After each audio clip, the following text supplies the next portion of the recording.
Assalamualaikum students, hope you are doing great. So today we are going to discuss about controlling the pollutants.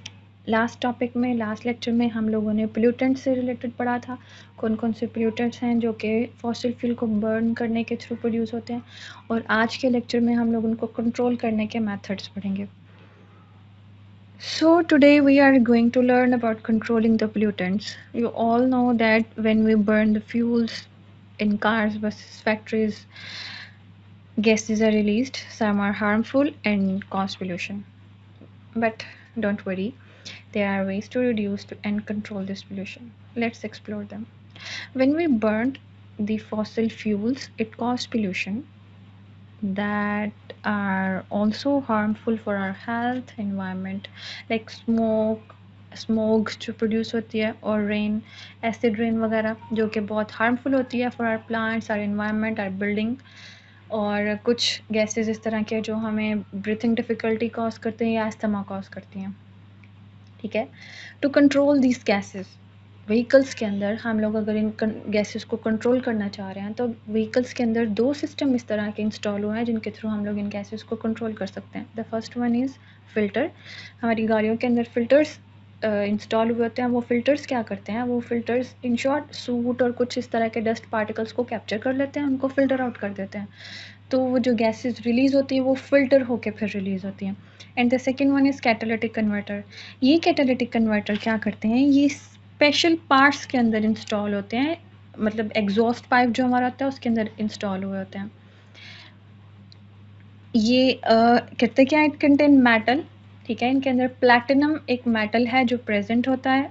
साथ आपको picture नज़र आ रही है catalytic वो converter की. ठीक है, पाइप्स के अंदर ये इंस्टॉल होते हैं. तो इनके अंदर मेटल होता है प्लैटिनम, और फंक्शन इसका क्या होता है, ये मोर हार्मफुल गैसेस को लेस हार्मफुल गैसेस में कन्वर्ट करने के बाद एनवायरनमेंट में रिलीज़ कर देते हैं. तो जो गैसेस हमारी प्रोड्यूस होती हैं कंबस्शन में, वो गैसेस कन्वर्ट होती हैं इनटू लेस हार्मफुल, और लेस हार्मफुल होने के बाद एनवायरनमेंट में रिलीज़ कर दी जाती हैं. तो कुछ हद तक हम लोग इस पोल्यूशन को कंट्रोल कर सकते हैं by using the filters and catalytic converters. So second, एक तो व्हीकल्स के अंदर हो गया. दूसरा, ये जो गैसेस हैं ये हमारी इन्वायरमेंट में एसिड रेन कॉज करती हैं. ठीक है, पिक्चर के अंदर आपको नज़र आ रहा है डी में acid rain cause, effects and control. हम लोग किस तरह से ये कॉज होती है, किस तरह के इफ़ेक्ट्स होते हैं, और हम लोग इसको कैसे कंट्रोल कर सकते हैं. तो कॉज किस तरह से होती है, जो व्हीकल्स के अंदर से गैसेस रिलीज़ होती हैं, जो फैक्ट्रीज़ के अंदर से स्मोक रिलीज़ होता है, वो फ़िल्टर आउट नहीं हुआ होता, दैट्स वाई वो हमारी इन्वायरमेंट में आता है. और जब वो वाटर के मॉलिक्यूल के साथ जाके कंडेंस होते हैं तो फिर वो रेन के फॉर्म में, प्रेसिपिटेशन के फॉर्म में नीचे गिरते हैं, और फिर ये क्या करते हैं, हमारे सॉइल को डैमेज कर देते हैं, हमारे प्लांट्स को डैमेज करते हैं. कुछ बिल्डिंग्स के ऊपर जो मार्बल वगैरह या इस तरह की चीज़ें लगी होती हैं उनको डैमेज कर देते हैं. हमारे प्लांट्स जो सॉइल वो बहुत ज़्यादा एसिडिक हो जाती है, और ज़्यादा एसिडिक इन्वायरमेंट में भी हमारे प्लांट्स ग्रो नहीं करते. इन शॉर्ट वो डैमेज हो जाते हैं, मर सकते हैं, उनकी डेथ हो सकती है. और हमारी जो बिल्डिंग्स वगैरह को काफ़ी ज़्यादा डैमेज ये देते हैं, करते हैं. लेकिन हम लोग इस एसिड रेन को कंट्रोल किस तरह से कर सकते हैं. एक तो ये गाड़ियों के अंदर हम लोगों ने पहले फ़िल्टर्स और कैटालिटिक कन्वर्टर्स हमने पढ़े. सेकंड वन, हम लोग क्या कर सकते हैं, जो हमारी फैक्ट्रीज़ की चिमनीज़ हैं वहाँ पे फ़िल्टर लगा सकते हैं, और जो गैसेस रिलीज़ होती हैं फैक्ट्रीज़ में वो फ़िल्टर आउट होके रिलीज़ होंगी. ठीक है, चिमनीज़ के थ्रू. दूसरा, हम लोग क्या कर सकते हैं, इन गैसेस को एक तो मोर हार्मफुल जो गैसेस होती हैं उनको लेस हार्मफुल में कन्वर्ट करने के बाद हम लोग उसको इन्वायरमेंट में रिलीज़ कर सकते हैं. ठीक है, तो ये वो मेथड्स हैं उन जो हमारे पास एसिडिक गैसेस हैं उनको हम लोग न्यूट्रलाइज़ कर सकते हैं. न्यूट्रलाइज़ किस तरह से कर सकते हैं, by react them with the base. ये आप लोगों ने रिएक्शन पढ़े हुए हैं एसिड और बेसिस के. तो जो एसिड है उसको अगर हमें न्यूट्रलाइज़ करना है तो ऑफ कोर्स हम लोगों को उसको किसी बेस के साथ उसका रिएक्शन कराना पड़ेगा. तो वो हम फैक्ट्रीज़ के अंदर ही अगर हम लोग कर लें, रिलीज़ होने से पहले ही अगर हम लोग कर लें, तो जब ये हमारी इन्वायरमेंट के अंदर जाएगी तो ऑफ कोर्स ये लेस हार्मफुल होगी, न्यूट्रलाइज़ होके बाहर निकलेगी.